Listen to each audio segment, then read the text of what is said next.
Hello and welcome to a very special How I Paint Things. Now the German army in the late Second World War had some pretty interesting camouflage patterns, but for the early campaigns across France and the Soviet Union, the classic Panzer grey is pretty iconic, and luckily it's actually super easy to paint. All of the paints will be listed in the description below for this one. We'll keep this nice and quick. Let's get started. Now to start off with, today what I'm painting is a resin print off of my Mars 3. This one comes from Night Sky Miniatures, and I'll make sure that there is a link in the description to where you can grab the STLs for these. You'd also be able to print it on an FDM machine. I just think the details are going to come out much more nicely on a resin machine like I've used here. The Panzer 38T, there's also a very nice kit from Warlord Games in plastic, and you can find other resin manufacturers in this scale too. So for today, I'm going to show you this. The painting method is going to be the same whether you are painting in resin or plastic. Once you've assembled your miniature or cured it and gotten all prepped as I have, first thing to do is to prime it. And here I've used Mechanicus Standard Grey from Citadel. It is perfect. It is almost exactly the perfect color for early war German armor. It's just magnificent. Really, really nice. And it's got a very faint blue tint to it, which is going to work well as we carry on with this. Now when I start painting, I'm going to demonstrate everything on the hull. Obviously, everything else I am going to also mirror on the turret. So I'll put this aside for now. Now, if you feel as though you need to, at this point you can grab some Mechanicus Standard Grey and just paint in any gaps in the primer that you might have missed. I don't think you'll ordinarily need to, but that's where you would do that.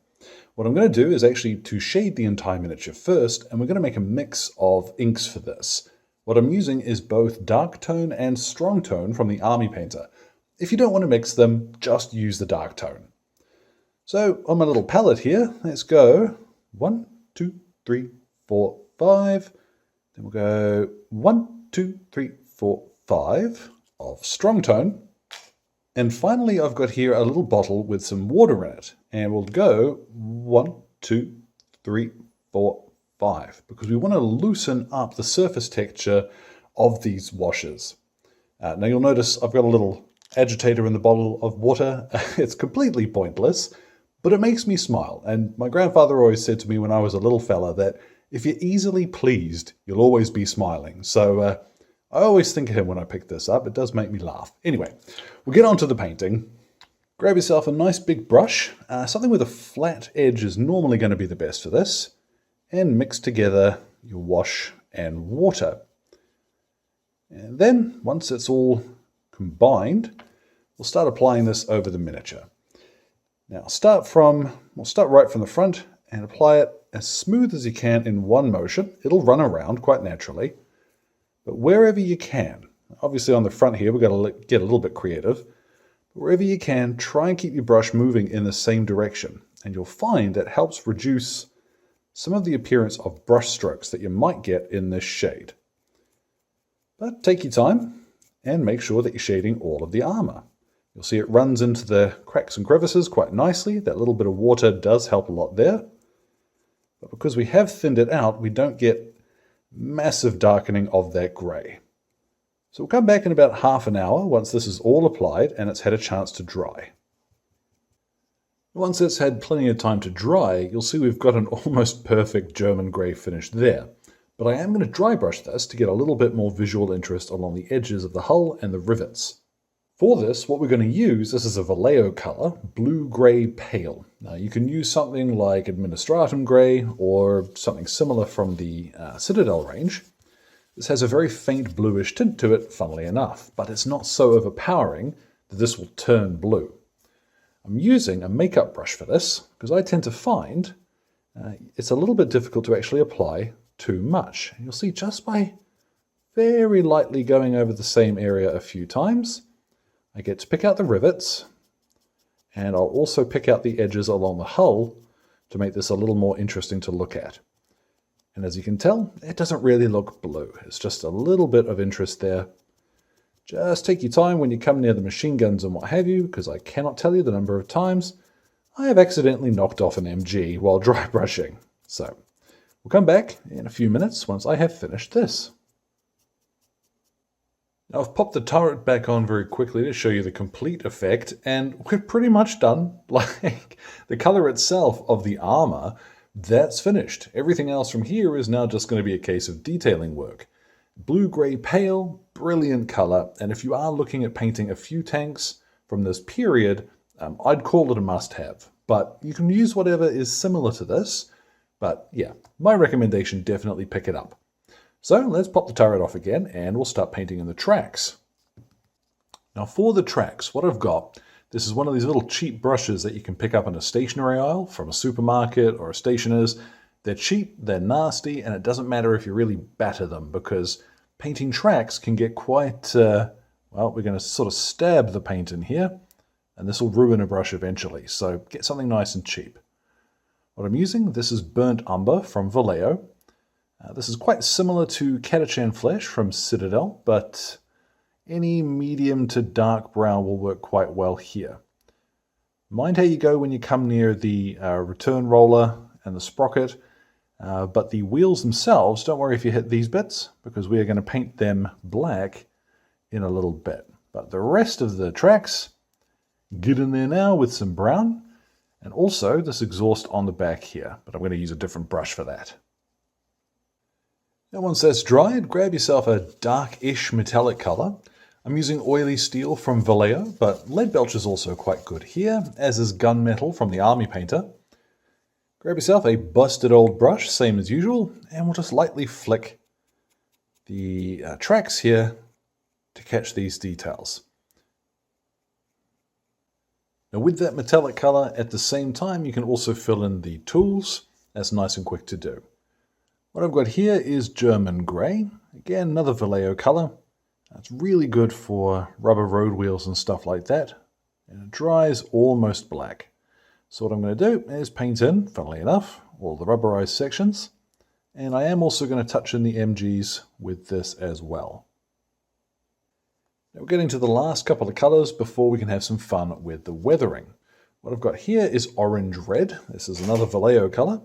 But anything relatively warm, orange, and a little bit sort of scrabbly and rusty will work well here. Rise of Rust from Citadel, for example. What I've got is one of my awful, nasty old brushes. Never throw anything out. You'll always find a use for them. And just stipple on some of this orange. It'll look crazy bright going on. What you can do is just dab it a few times with your fingers and slowly build up that mottled, rusty finish. And once that rust has been applied, what I've got now is some beige brown, and I'm going to paint in the tool handles. This has been nice and quick. After this, what I'm going to do is to apply the decals. I've got a set, which I don't know is going to be 100% accurate, but I don't really mind too much. I just want something on here which will look cool. Then after applying the decals and putting just a little bit of strong tone over the tools and the exhaust here, well, that's complete. You can put that on the table quite happily. I'd recommend varnishing it before we do go and start playing games, but that's done. You can call that finished. But it's going to be a whole lot more interesting to look at if we do some weathering. So I'm going to grab a couple of tools and let's get cracking on with that. Now what I've got is one of the most useful tools you'll ever have. This is a little bit of packing foam. Now this one came out of a bolt action blister pack, but if you don't have those, you can always pick it up from a craft store or similar. Most metal blisters that you pick up from anywhere will have a little bit of this in here, and save it, because my goodness, it is useful. I've torn it up so it's got ragged edges, and now what I'm going to do is just bundle it up so I've got kind of a nubbin at one end that I can control, and dip it into a little bit of German Camo black brown. I'll dab that off on my paper here, and then what we'll do is start dabbing along edges which are likely to see a little bit of wear and tear. Now, I'd recommend don't go too heavy with this when you're first doing it. If you've never done it before, take your time.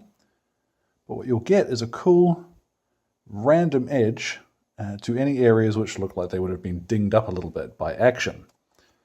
So if we get a nice square edge here, all you do is just a little bit of paint over that. Now, like I mentioned, don't go nuts, but a little bit of this all around the vehicle, concentrating on areas that are going to see a little bit of action, places where the crew walk over a lot as well. And yeah, have some fun.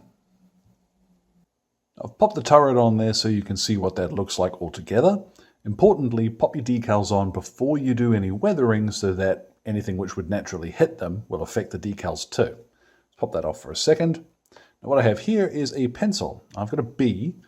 Normally a slightly softer would be better, so a 2B, but whether you've got 2B or not 2B, what we'll do is very gently just rub this along the edges where some of those dings and scrapes have sort of started adding up.